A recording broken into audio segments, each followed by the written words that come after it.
6 years ago, Mike, Lacey, and their 3 kids left the city and a 2,600 square foot house behind and moved into a small yurt in the country to try their hand at homesteading. They dreamed of living off the land and growing their own food, and with a lot of hard work, they've made their vision a reality. Mike and Lacey now feed their family with food produced on the farm, they earn a living selling vegetables from their market garden, and they homeschool their kids from the comfort of their yurt.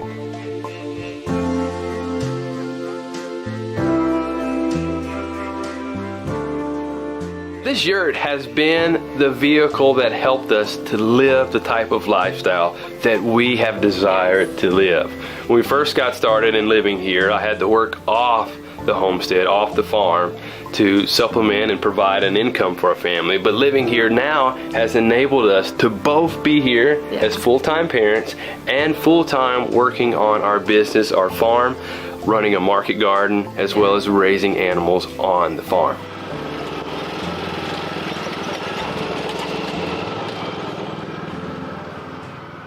Let us show you around. Right over here is our living room area. And this is where our family spends a majority of our time. And currently we're not totally off-grid. We are tied in for electrical purposes, and we use that to power things like our TV here, which we use to watch YouTube and documentaries, as well as things for homeschool. And for heating, we use our wood stove. And before we had the wood stove, let me tell you, our first year here was challenging. We were heating the yurt with just small electrical heaters, and we were having to deal with things like mildew. But once we got the wood stove, it just totally dried things out. We haven't had to worry about that since then. And this is our dining room area, and our goal as a family is to eat as many meals together as we can.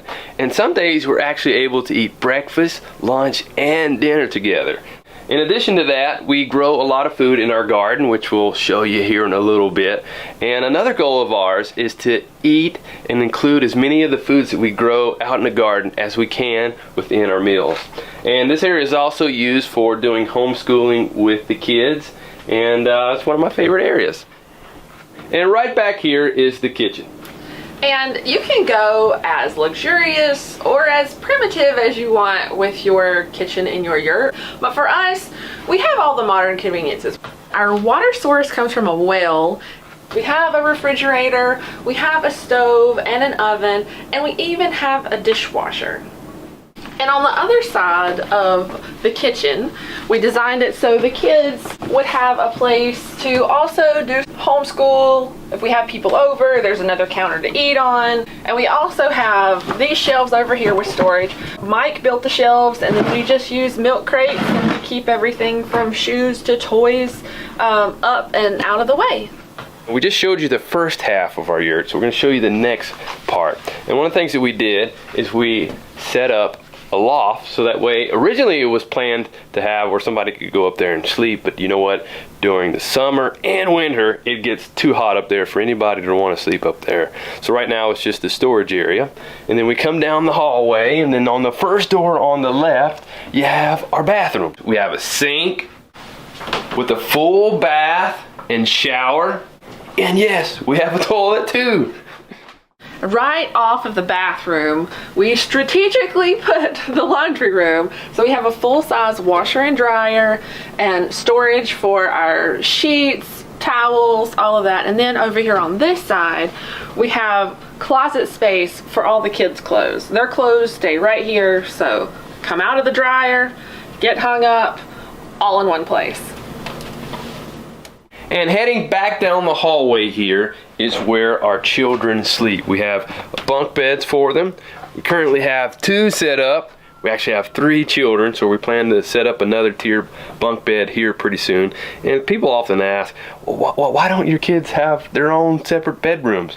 Well, you know what? Families for years lived in a single room house. So they do have a nook area here with their beds, and they have been doing just fine here. And right here on the other side of this door is the last room of our yurt, and it is our master bedroom. This is where Lacey and I sleep. We have a desk set up for Lacey where she does the video editing for our YouTube channel, and our YouTube channel name is The Fit Farmer, and on that channel we share our adventures of living here in a yurt, as well as our adventures outside on the homestead, working around the farm, growing food, and hopefully inspiring and encouraging others to live a healthy, more sustainable lifestyle. And we recently shared the renovations that we've been doing to our yurt here. We had a temporary vinyl siding that we recently removed and replaced with a hard, permanent siding. And another renovation that we have done is installing real windows. And it's been so nice to be here in the bedroom, looking out the windows and seeing our homestead, seeing the pond, seeing the chickens, seeing the ducks. It's just so nice to look at.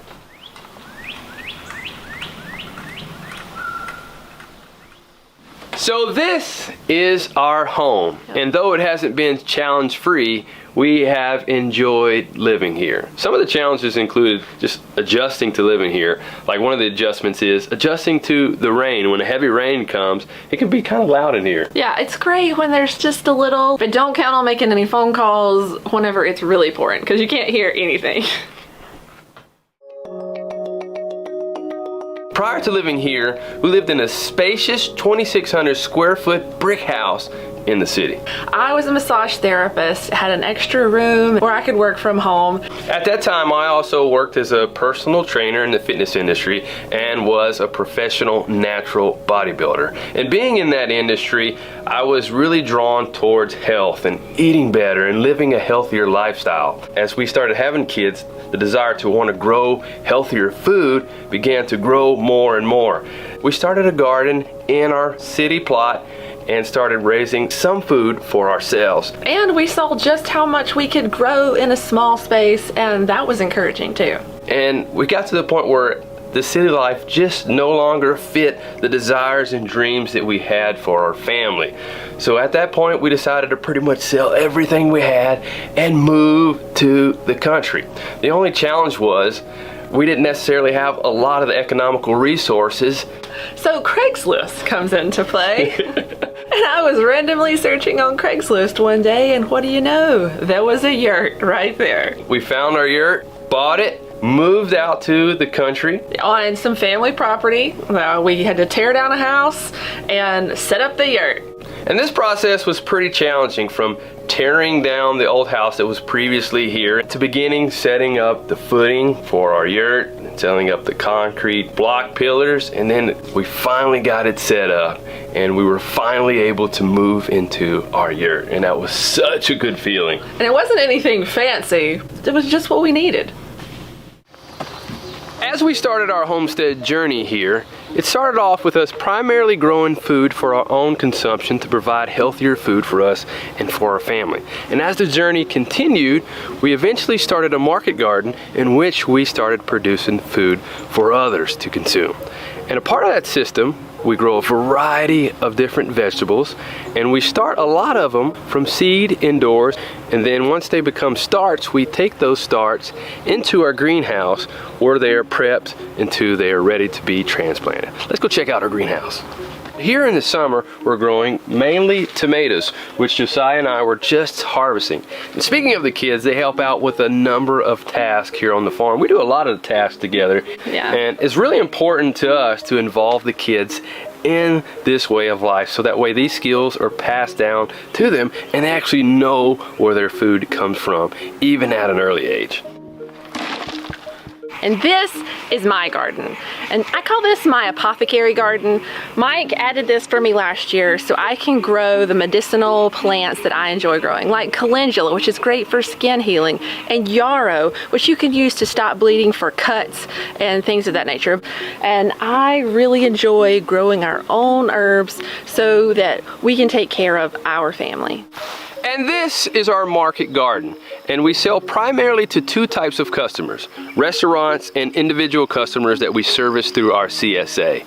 And the produce that we grow here, I categorize into three areas. One, our greens, and we'll oftentimes mix those into a salad mix, which is a really good seller for us. And the next category is root crops. And lastly, summer crops. In addition to running a market garden in which we run in about 4 seasons of the year, we also raise livestock too, like these chickens here. And our homesteading journey began with chickens. When we lived in the city, they had ordinances that said, no, you can't raise chickens. So we were like, you know what? No, we're leaving here. We're moving out to the country where we can grow food and raise animals the way that we want to. So we started with chickens, raising them primarily for egg production, which we enjoy having a nice farm fresh egg for breakfast in the morning. And we also started raising them for meat production. But in addition to the chickens, we also raised ducks as well for eggs. And it's so nice having a pond, seeing the ducks go out and just express their duckness in the pond.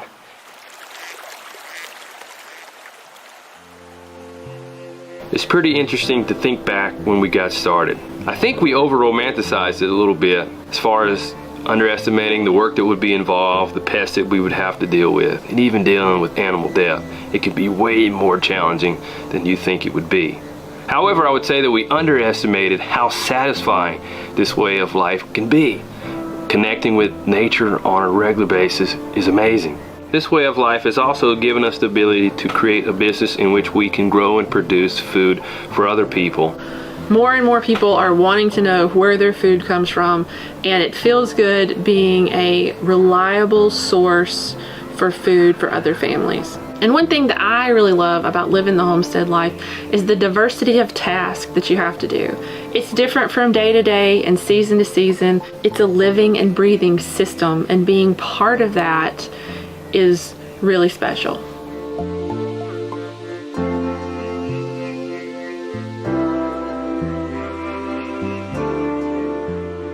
Subscribe to Exploring Alternatives and check out our playlists for more stories like this. You can also follow Mike and Lacey on YouTube at The Fit Farmer. Thanks for watching.